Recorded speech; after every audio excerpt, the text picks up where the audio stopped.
નમસ્કાર. નિર્માણ ન્યૂઝની વિશેષ રજૂઆત ટુ ધ પોઈન્ટ કાર્યક્રમ સાથે હું છું યજ્ઞ ત્રિવેદી. દર્શક મિત્રો, આજે ટુ ધ પોઈન્ટ કાર્યક્રમમાં ચર્ચા વિચારણા કરવાની છે એક મહત્વપૂર્ણ મુદ્દાને લઈને, કે જેમાં આપણે દરેક લોકો એમ જ કહેતા હોઈએ છીએ કે અત્યારના સમયમાં હવે કેવી રીતનું અત્યારે તો જે કાર્ય કરવામાં આવે અને હવે શેર માર્કેટની શું પરિસ્થિતિ છે તેને લઈને ક્યાંક ચર્ચાની બાબત અત્યારે તો જે જોવા મળતી હોય છે. સાથે સાથે જ્યારે વાત કરવામાં આવે તો એક બાજુ આજની વાત કરીએ, બુધવારના રોજ 270 પોઈન્ટ સેન્સેક્સ ઘટી ગયો અને ક્યાંક 81,909ના સ્તરે અત્યારે તો બંધ જોવા મળ્યો હતો. નિફ્ટી પણ 75 પોઈન્ટ ઘટ્યો છે. 25,157ના સ્તરે અત્યારે તો જે આ બંધ પણ જોવા મળી રહ્યો છે. અને સાથે સાથે જે અત્યારની પરિસ્થિતિ જે સામે આવી છે ને તેમાં પણ ક્યાંક કહી શકાય કે જે સેન્સેક્સ અને નિફ્ટીની જે અત્યારે પરિસ્થિતિ છે તેની ઉપરથી ક્યાંક હજુ પણ માર્કેટ અસ્થિર હોય તેવું સ્પષ્ટપણે જોવા મળી રહ્યું છે. સાથે સાથે ગ્લોબલ માર્કેટમાં પણ અત્યારે તો જે મિશ્ર પ્રતિસાદ જોવા મળી રહ્યો છે. બીજી બાજુ છેલ્લા 3 દિવસમાં 15 લાખ કરોડ રૂપિયાથી વધુ અત્યારે તો જે સ્વાહા થયા હોય તેવી પણ પરિસ્થિતિ સામે આવી છે. સાથે સાથે એશિયાઈ બજારોની વાત કરવામાં આવે તો એશિયાઈ બજારોમાં પણ અત્યારે તો જે મિશ્ર પ્રતિસાદ જોવા મળી રહ્યો છે. કારણ કે અત્યારની જે આ પરિસ્થિતિ એટલે ચોક્કસ એમ કહી શકાય કે અત્યારની પરિસ્થિતિ કંઈક અલગ જ છે અને સાથે સાથે હજુ પણ આગામી સમયમાં પરિસ્થિતિ બદલાય તેવી પણ શક્યતાઓ છે. પણ સાથે બજારના ઘટાડાનું અત્યારે તો જો કારણ જોવા જઈએ તો ઘણું બધું અત્યારે જોવા મળી રહ્યું છે અને આ વૈશ્વિક ક્યાંક અસર છે અને આ વૈશ્વિક અસરને કારણે જ અત્યારે આ પ્રકારની પરિસ્થિતિ જોવા મળી હોય તેવું સ્પષ્ટપણે જોવા મળી રહ્યું છે. અને સાથે એક બાબત એ પણ અત્યારે તો જે ઉડીને આંખે વળગે તેવી છે કે હજુ પણ ગ્લોબલ માર્કેટ પ્લસ માઇનસ થાય તેવી શક્યતાઓ છે અને છે. એટલા માટે છે કારણ કે એક બાજુ જે રીતે ગ્રીનલેન્ડ ઉપર કબજાની બાબત અત્યારે તો જોવા મળી રહી છે. સાથે સાથે અત્યારે વોર સિચ્યુએશનને લઈને પણ અત્યારે તો ક્યાંક પરિસ્થિતિ યથાવત છે. આ વખતે પહેલીવાર એવું જોવા મળ્યું છે કે રૂપિયો થોડો ઘણો પણ અત્યારે તો પ્લસ જોવા મળી રહ્યો છે તેવી બાબત પણ છે. પણ તેની સાથે વૈશ્વિક બજારોની પરિસ્થિતિના કારણે શું આગામી સમયમાં હજુ પણ એ જ પરિસ્થિતિ જોવા મળશે તેને લઈને ચર્ચા કરવી છે. અને આ ચર્ચા વિચારણા કરવા માટે અમારી સાથે જોડી ગયા છે સિદ્ધાર્થભાઈ ભટ્ટ કે જેઓ અર્થશાસ્ત્રી છે અને નીતિનભાઈ પાઠક અમારી સાથે જોડી ગયા છે કે જેઓ ચાર્ટર્ડ એકાઉન્ટન્ટ છે અને સાથે સાથે આર્થિક વિશ્લેષક પણ છે. જે આ બંનેનું સૌથી પહેલાં તો સ્વાગત છે. સૌથી પહેલી બાબત તો સિદ્ધાર્થભાઈ એ પૂછવા માંગીશ આપણને કે ઘણી બધી એવી બાબતો છે અત્યારે અને તેમાં પણ આજે હેડર પણ એ જ પ્રમાણેનું મેં પણ લીધું છે કે વૈશ્વિક બજારોની અસ્થિરતાને કારણે અત્યારે અર્થતંત્ર ક્યાંક અસ્થિર છે તેવું સ્પષ્ટપણે જોવા મળી રહ્યું છે. અર્થતંત્રને હું અત્યારે એટલા માટે લઈ રહ્યો છું કારણ કે ઘણા બધા વ્યક્તિઓ એમ પણ કહે છે અને એમાં માને છે કે શેર બજારમાં અસ્થિરતા એ અર્થતંત્રમાં અસ્થિરતા ન કહી શકાય. કારણ કે એટલું બધું અત્યારે તો જીડીપી પ્લસ માઇનસ કે એવું કંઈ થઈ નથી ગયું, પણ હજુ પણ ક્યાંક અસ્થિરતા જોવા મળી રહી છે. કઈ રીતે જોઈ રહ્યા છો આપ તેને? પણ વૈશ્વિક પરિસ્થિતિમાં, વૈશ્વિક વાતાવરણમાં કોઈ પણ ઘટના ઘટતી હોય તો એની અસર ગ્લોબલ વિલેજના લીધે આપણા શેર બજાર ઉપર પડે.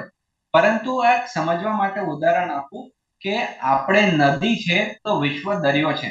જેમ નદી દરિયાને મળે, હવે દરિયામાં સુનામી આવે તો જે મેન દરિયાના પ્લેયરો છે એને અસર થાય, પણ થોડી ઘણી અસર નદીને અંદર પણ આવતી હોય છે. એટલે આ વૈશ્વિક અનિશ્ચિતતાના વાતાવરણમાં જે મોટા અમેરિકાના સાથી દેશો છે એમાં સ્ટોક માર્કેટમાં ગિરાવટ વધારે જોવા મળી છે. પરંતુ એના છાંટા આપણને પણ ઉડે કારણ કે વિશ્વ હવે એક ગામડું છે, એટલે કોઈ આઇસોલેશનમાં નથી. ક્યાંક ને ક્યાંક બધા ઇન્ટરકનેક્ટેડ છે, વેપારની દ્રષ્ટિએ, સમાજની દ્રષ્ટિએ અને migration, in migration, out migration, ફંડનો ઇનફ્લો આઉટફ્લો, એકબીજા દેશોનું એકબીજામાં રોકાણ, એટલે એની અસર તો થવાની. હવે વાત એ આવે છે કે વિશ્વ 2 ભાગમાં વેચાઈ ગયું છે, રાધર દેન 3 ભાગમાં. એક અમેરિકા અને એના હાર્ડકોર ફોલોઅર્સ, બીજું જે ભારત જેવા ન્યુટ્રલ દેશો છે અને ત્રીજું રશિયા અને ચાઇના. તો આ જે શેર બજારમાં ઉલટસુલટ થઈ છે તો એમાં ઓબ્ઝર્વ કરશો ને તો યુએસ અને વેસ્ટર્ન કન્ટ્રીઝના માર્કેટમાં ખાસો એવો ઘટાડો જોવા મળ્યો છે, જ્યારે ઇન્ડિયામાં ઘટાડો જોવા મળ્યો છે પરંતુ એ દેશો જેટલો ધરખમ ઘટાડો નથી, મોડરેટ ઘસારો છે. અને જે ચાઇના અને રશિયાના માર્કેટ છે એ પ્લસમાં છે. એટલે 3 ભાગમાં આપણે આવી રીતે જોવું પડે તો આપણને ઊંડો ઘા નહીં વાગે, ઘસરકો પડશે, પરંતુ યુએસ અને એના જે બેસ્ટમાં બેસ્ટ બેસ્ટી કહેવાય, ફ્રેન્ડ કહેવાય, એમને ઊંડો ઘા વાગ્યો છે અને આગળ જતા આપણી વાત સિદ્ધાર્થભાઈ, હજુ પણ એવું લાગી રહ્યું છે હજુ પણ આંતરરાષ્ટ્રીય અસ્થિરતા વધશે તેવા પણ સંકેતો છે. હવે નિષ્ણાંતો એવું કે છે કે અમેરિકન પ્રેસિડેન્ટની ટર્મ્સ 4 વર્ષની હોય, હજી 1 વર્ષ થયો છે, બીજા 3 વર્ષ કાઢવાના છે. એટલે જો આને આ ટ્રેન્ડ પેટર્ન ચાલુ રહે તો આગળ કેટલું બધું ઉલટ સુલટ થશે એ જોવાનું રહે. પણ બીજી બાજુ એ પણ છે કે જ્યારે અમેરિકા જે વિશ્વની સૌથી પાવરફુલ સિસ્ટમ છે એ એમના પ્રેસિડેન્ટ કોઈ સ્ટેટમેન્ટ કરતા હોય તો એમનું સ્ટેટમેન્ટ ના કરતા હોય, એમની પાછળ ખાસું એવું રિસર્ચ થયું હોય, સ્ટ્રોંગ લોબી હોય અને એના આધારે કોઈ પ્રવચન કરતું હોય કે ભાષણ કરતું હોય કે સ્ટેટમેન્ટ આપતું હોય. એટલે આપણે એમ કહીએ કે ભાઈ પ્રેસિડેન્ટ સાહેબ મનમાં આવે એમ બોલે તો એવું કોઈ પણ દેશના વડા તરીકે એવું હોતું નથી. અને અમેરિકા વિશ્વની સૌથી વધારે જીવિત થયેલી લોકશાહી છે. 300 વર્ષથી વધારે, 200 વર્ષથી વધારે એમાં લોકશાહી છે, ડેમોક્રેસી છે. એટલે એમાં આખોશાહી કે સામનશાહી હોય એની શક્યતા બહુ ઓછી છે. હવે વાત આવી કે આ કયા કારણોસર એમના મિત્ર દેશો સાથે જ આવો વાર્તાલાપ કરે છે. તો ઘણીવાર આપણને જે દેખાતું હોય એવું હોય નહીં અને જે ન દેખાતું હોય એવી પરિસ્થિતિ હોય. આવી જ રીતે global trade, global work order movement થતો હોય છે. વેનેઝુએલામાં એમના પ્રમુખને ઉઠાઈ લીધા તો એની ઇમ્પેક્ટ ચાઇનાને પડે, ઈરાનમાં ખટપટ થાય તો એની ઇમ્પેક્ટ ચાઇનાને પડે. એટલે કહી પે નિશાના ઓર કહી પે તીર.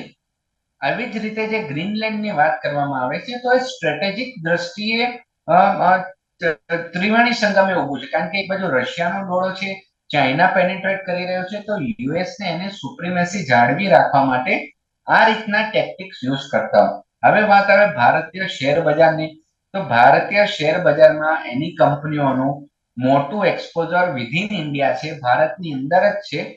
એ પ્રેશર આવ્યું છે તો એના હું 3 થી 4 કારણો કહી દઉં. ગ્લોબલ સેન્ટિમેન્ટ અત્યારે હાલક ડોલક છે એટલે માર્કેટ ઘટે છે, કારણ કે કોન્ફિડન્સ ના આવે ને.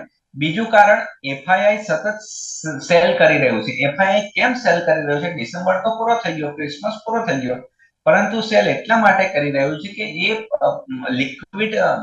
લિક્વિડિટી કરીને સેફ હેવન એટલે કે સોના અને ચાંદીમાં રોકાણ કરી રહ્યા છે. કારણ કે ત્યાંના બેઠેલા લોકોને વધારે અંદાજ હોય કે હવે આ શું પગલા લેવા જઈ રહ્યા છે. એટલે હંમેશા સેફ કોમોડિટીમાં સેફ ઇન્વેસ્ટમેન્ટ લોકો કરતા હોય.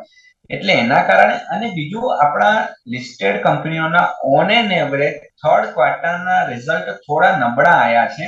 જેવી એવી અપેક્ષા હતી કે ભાઈ દિવાળી ગઈ પછી ધરખમ વેચાણમાં વધારો થશે, ક્વાર્ટર 3 ના રિઝલ્ટ પોઝિટિવ આવશે, પણ ઓન એન એવરેજ સ્ટેડી રહ્યા છે અથવા તો માઇનસમાં થયા છે. એટલે આ બધા ફેક્ટરના લીધે માર્કેટમાં કડાકો બોલતો હોય અને બજેટનું એન્ટિસિપેશન હોય કે 1 ફેબ્રુઆરીએ બજેટ આવવાનું છે. અને જ્યારે ગ્લોબલ રેલી આવી રીતે ચાલતી હોય એટલે એમાં જે બેરિશ ટ્રેન્ડ વાળા હોય, જે મંદીના વેપારીઓ હોય, એ માર્કેટને નીચું ખેંચતા હોય છે. અને જેવું બજેટમાં પોઝિટિવ આઉટલુક આવે એટલે જે તેજીના ખેલાડીઓ હોય એ પિક્ચરમાં આવતા હોય છે. કારણ કે શેર બજારમાં તેજી અને મંદી એ નિરંતર નરી વાસ્તવિકતા છે. એટલે કોઈ પણ શેર બજારના જે લોંગ ટર્મ ઇન્વેસ્ટરો છે એમણે આ ક્ષણિક વધારા ઘટાડામાં ચિંતા કરવાની જરૂર નથી. અને યુવાનોએ ખાસ કરીને કોઈ અગમ્ય પગલું ન લે એવી આપણા માધ્યમથી નમ્ર વિનંતી છે. જી બિલકુલ સાચી વાત છે નીતિનભાઈ. જ્યારે વૈશ્વિક બજારમાં અત્યારે હાલ તો અસ્થિરતા જોવા મળી રહી છે ને જે બાબત જે અત્યારે હાલ તો કહી કે ગ્લોબલ સેન્ટિમેન્ટલની પણ વાત જોવા મળી રહી છે, એફઆઈએસની જે વેચવાવાળી પણ જોવા મળી રહી છે, પણ જે બજાર ઘટાડાના ક્યાંક મોટા મુખ્ય 4 કારણોની વાત કરવામાં આવે તો જે પ્રમાણે ટ્રેડ વોરનું અત્યારે હાલ તો જોખમ જોવા મળી રહ્યું છે, રૂપિયાની જે નબળાઈ અત્યારે હાલ તો જોવા મળી રહી છે, એફઆઈઆઈસની પણ જે અત્યારે હાલ તો બાબત જોવા મળી રહી છે. તો બીજી બાજુ અત્યારે જે અમેરિકી સુપ્રીમ કોર્ટનો જે એક નિર્ણય જોવા મળ્યો કે તેના કારણે પણ ક્યાંક બજાર હજુ પણ અસ્થિર જોવા મળી રહ્યું છે. એટલે અને ગ્લોબલ માર્કેટ કેપમાં પણ બહુ જ મોટો અત્યારના સમયમાં ઘટાડો છે, જેમાં એશિયન બજારોની પણ વાત કરવામાં આવે અને સાથે સાથે અમેરિકાની પણ વાત કરવામાં આવે તો તમામમાં અત્યારે તો ઘટાડો જોવા મળી રહ્યો છે. તો શું તેનેથી એમ કહી શકાય ખરી કે ના ક્યાંક અર્થતંત્રને અત્યારે તો તેની કંઈક મોટી અસર અથવા તો અસ્થિરતા છે તેમ? એક તો અવાજ બરાબર આવી રહ્યો છે? જી નીતિનભાઈ. Okay okay. હવે આપણે અત્યારે આખી જે માર્કેટની ઇકોનોમી છે એને વિધિન 1 year શું થવાનું છે એ હું કહી શકું, બરાબર? અથવા એની આપણે ગેસવર્ક કરી શકીએ વિધિન 4-5 મંથ શું થવાનું છે એ બહુ ઇમ્પોર્ટન્ટ નથી. પણ અત્યારે મેઇન જે વોર ચાલી રહી છે રશિયા અને યુક્રેન, ગાઝા વોર, ગ્રીનલેન્ડ અને Europe is versus USA, Canada versus USA, આ મોટી ગેમ ચાલે છે, બરાબર? હવે આપણે આ જે આખી જે ગેમની વાત કરીએ તો યુએસએ વચ્ચે આવે છે પિક્ચરમાં, બરાબર?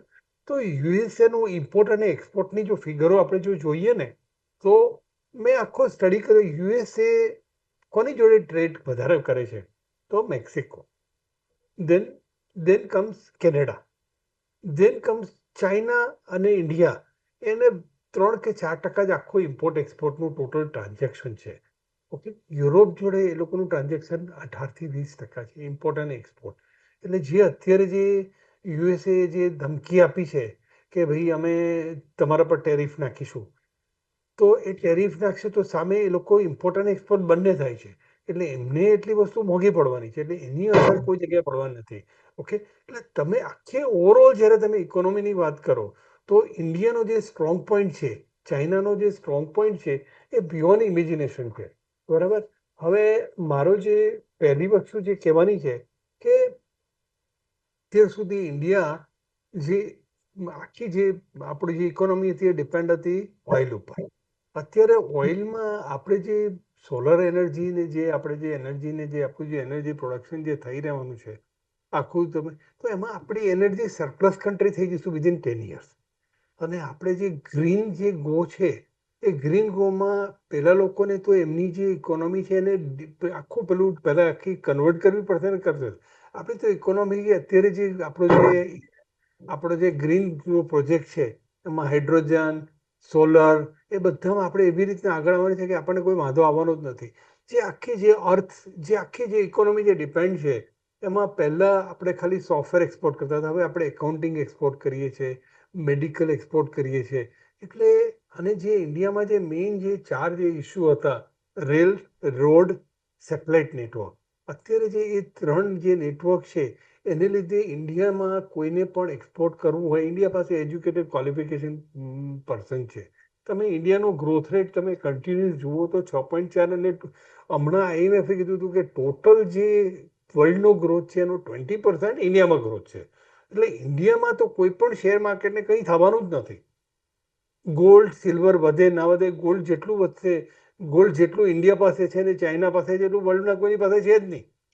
એટલે તમે જેટલો બી ગોલ્ડનો ભાવ વધશે એટલો ઇન્ડિયાનો ભાવ વધશે. તમે જીએસટીની ફિગર જુઓ, મેં કેટલા I have covered so many things in this one go કે તમને કોઈ શેર માર્કેટને કંઈ થાય એવું છે જ નહીં.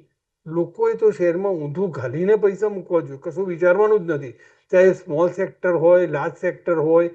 તમે જો કંપની વાઇઝ જુઓ તો ઘણો ફરક પડશે. કેમ કે રિલાયન્સનો ગ્રોથ છે, અદાણીનો ગ્રોથ છે, આઈસર મોટરનો ગ્રોથ છે, ઇન્ટાસનો ગ્રોથ છે, એ બધું તમે જુઓ તો કદાચ ફરક પડે.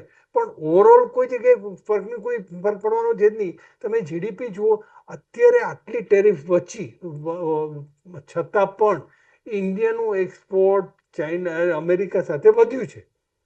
તો અમેરિકાની આટલી કુદાકૂદ કરવાથી ટેરિફ 1 વર્ષ રહે કે આખી જિંદગી રહે, કોઈ ઇન્ડિયાને ફરક નથી પડવાનો. એ કૂદીને થાકી જશે. તમે જુઓ તો આખો જીએસટી કલેક્શન છે, આટલું થયું, જીએસટી કલેક્શનને ક્યાં ફરક પડ્યો? અત્યારે તમને જીએસટી કલેક્શનની ફિગર આપું, 2020માં 10.94 કરોડ હતા, અત્યારે 2025માં within 5 years it has gone to 23.09 lakh. It has grown over a period of more than 15-16%. હવે આ ગ્રોથ દેખાય છે. જીડીપી ગ્રોથમાં મેઇન જીએસટી કલેક્શન છે. એક્સપોર્ટ અત્યારે આપણો જે ગ્રોથ રેટ જે કહીએ છીએ, ઓક્ટોબરમાં એપ્રિલમાં 6.2 હતા, ઓક્ટોબરમાં 6.6, જાન્યુઆરીમાં 7.3. હવે ક્યાં ઇકોનોમી ડાઉન છે? તમે કોઈ બી જગ્યાએ કોઈ બી રેસ્ટોરન્ટમાં જાઓ, કોઈ બી જગ્યાએ જાઓ, કોઈ ભાવમાં ફરક પડ્યો નથી. અને જે અત્યારે જે મેં તમને કીધું કે ઇન્ડિયાનું એક્સપોર્ટ તો વધવાનું છે, રેલ, રોડ, મેટ્રો, ગોલ્ડ, સિલ્વરના ભાવની મને નથી ખબર પડતી, પણ શેર માર્કેટમાં તમે રોકશો તો 5 વર્ષ પછી ફંડામેન્ટલમાં કોઈ ફરક પડતો નથી. ટેકનિકલ એનાલિસિસ મને નથી આવડતું કે પર ડે નો ભાવ કેટલો વધવાનો છે. બોલો સાહેબ, તમને કોઈ લાગે છે કે આ કોઈ 2 દિવસમાં નીતિનભાઈ, ક્રાંતિ બી કશું નથી તમે થવાનું? એવું કે અત્યારે હાલ કોઈ પણ પ્રકારની અસર નહીં થાય, પણ હજુ પણ નીતિનભાઈ ટ્રેડ ડીલ બાકી છે.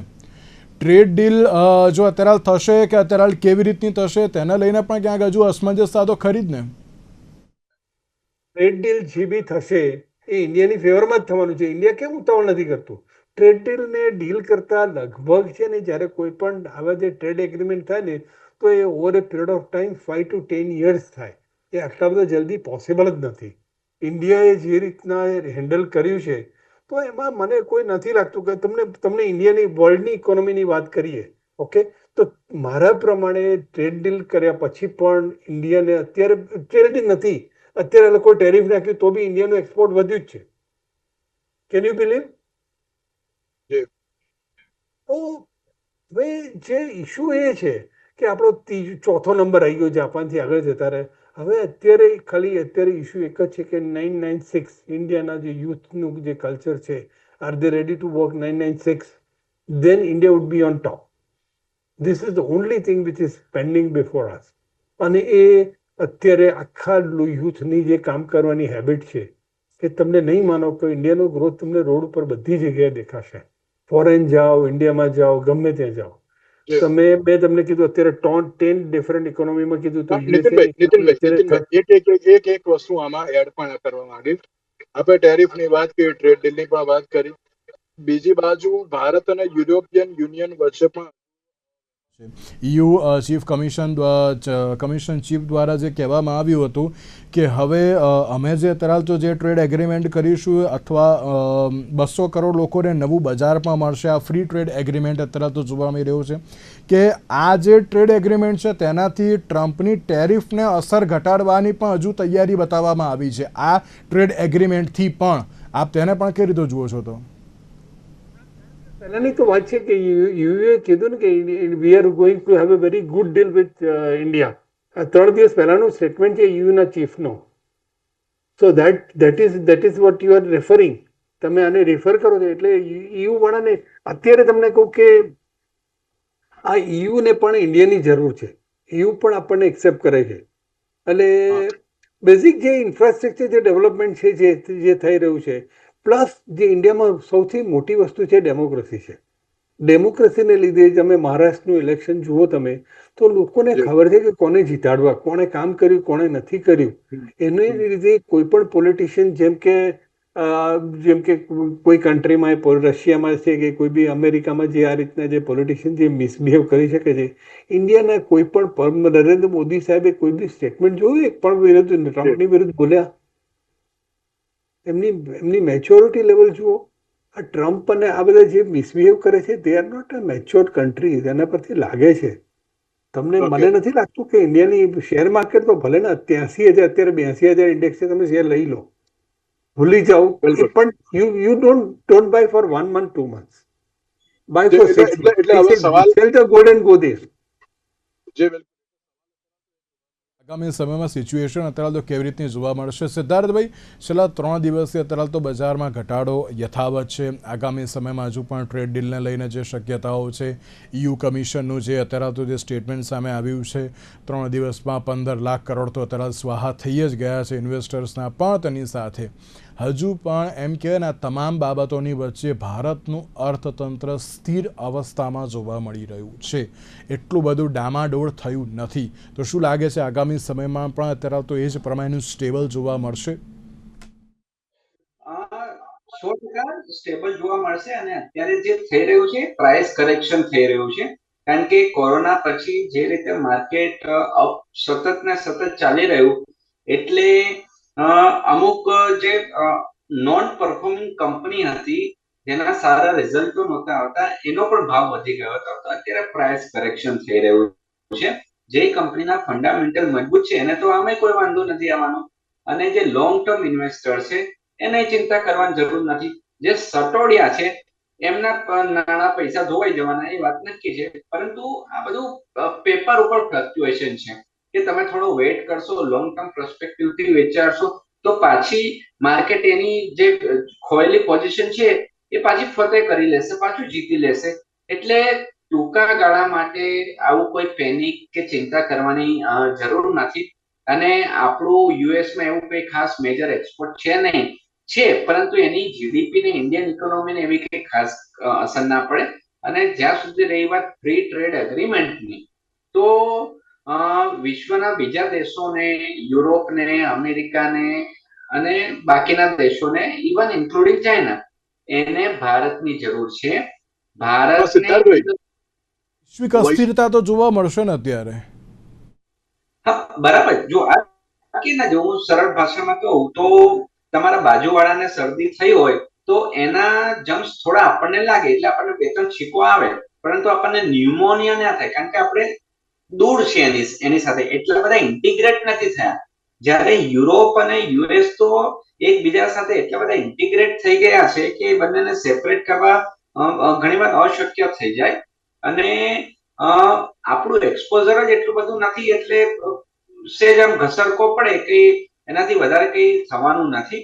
સાથે સાથે એ લોકો પણ ભારત સાથે સંબંધો સારા જ રાખશે. એટલે હું તો એક સમય એવું અમે લોકો વાત કરતા કે આપણે ફ્રી ટ્રેડ એગ્રીમેન્ટ ના કરીએ ને તોય બધું ચાલી જાય, કારણ કે એમને 150 કરોડનું બજાર ક્યાં મળવાનું છે. ચાઇનામાં એ પેલો એન્ટ્રી નહીં આપે તો એને એન્ટ્રી આપશે. ઉલટાનું આપણે તો ટ્રમ્પની જેમ ટેરિફ નાખીશું તોય પેલો માલ વેચવા આવશે. એટલે આપણે એવા કોઈ હરખ ફુદુડા થવાની જરૂર નથી. અને જોશમાં હોશ ન ગુમાવવા જોઈએ. જે પણ નિર્ણય અને ગોલ્ડ અને સિલ્વર હજુ પણ આપ જઈ શકે છે ખરી? આ છે ને હવે કાબુ બહારનો ઘોડો થઈ ગયો છે. અને એક વસ્તુ હજુ ખરી, ગોલ્ડ અને સિલ્વરની સાથે કોપરની પણ હવે માંગ વધવા માંડી છે માર્કેટમાં, એવી બાબત જે સામે આવી છે, તેને પણ કેવી રીતે જુઓ છે? વાત સાચી છે. જે પ્રેશિયસ મેટલ છે ને, તો આ હ્યુમન ટેન્ડન્સી રહે કે જ્યારે રિસ્ક જેવું લાગતું હોય ને એટલે માણસ પેલા ટેકરી ઉપર ચડી જાય. તો ગ્લોબલ કરન્સીમાં જ્યારે સેલ અમેરિકન કરન્સી, જાપાને પણ પુષ્કળ યુએસ ડોલર સેલ આઉટ માર્કેટમાં કરી દીધા. ચાઇનાએ પણ પ્રેશિયસ મેટલ્સ, કોમોડિટી, સોના ચાંદી અને કિંમતી ધાતુઓનો સંગ્રહ કરવાનું શરૂ કરી દીધું. એટલે હવે જો આને આ ટેન્ડન્સી નજીકના ભવિષ્યમાં રહેશે તો આર્ટિફિશિયલી માંગ અને પુરવઠાના આધારે ડિમાન્ડ અને સપ્લાયના નિર્ણયને ધ્યાનમાં રાખતા આ પ્રાઇસ વધી શકે છે. અને આ પેટર્ન જોતા, અને જો કોઈને આ વિશ્વ નેતાઓને સદબુદ્ધિ આવે તો ભાવ ઘટી પણ શકે છે. એટલે નાના રોકાણકારોએ અત્યારે આ બધી ઓવર પ્રાઇસ કોમોડિટીથી દૂર રહેવાની જરૂર છે. જે મોટા ઇન્સ્ટિટ્યુશનલ ઇન્વેસ્ટરો છે કે રિઝર્વ બેન્કો છે એ એમની રીતે નિર્ણય લે બરાબર છે, પણ આપણા જેવા સામાન્ય રોકાણકારોએ અત્યારે આ બધી બાબતોથી દૂર રહેવું જોઈએ. સ્ટે કામ, સ્ટે કુલ, અને જે ધંધો કરી રહ્યા છે એની ઉપર ફોકસ રાખવો જોઈએ. યંગસ્ટરોએ પેનિક કરવાની જરૂર નથી. એમને જે નોકરી, ધંધો અને ભણતા હોય એમાં ધ્યાન આપવું જોઈએ. જો આ સળગતામાં તમે હાથ મૂકશો તો એમનો હાથ દાજી જશે. જી બિલકુલ. તો હવે જોવાનું એ રહ્યું કે હવે કેવા પ્રકારની પરિસ્થિતિ પણ જોવા મળી છે, ને જે પ્રમાણે ફ્રી ટ્રેડ એગ્રીમેન્ટની પણ બાબત જોવા મળી. યુએસ પણ અત્યારે તો ટ્રેડ ડીલ કરવાનું છે. આગામી સમયમાં શું હજુ પણ અસ્થિરતા રહેશે કે પછી ક્યાંક ધીરે ધીરે અત્યારે તો માર્કેટ સ્થિર થશે, તે તો આવનારો સમય જ બતાવશે. નીતિનભાઈ અને સિદ્ધાર્થભાઈ, આ બંનેનો આભાર અમારી સાથે ચર્ચા વિચારણામાં જોડાવા માટે. તો દર્શક મિત્રો, આજના વિશેષ કાર્યક્રમ મને આપશો. નમસ્કાર.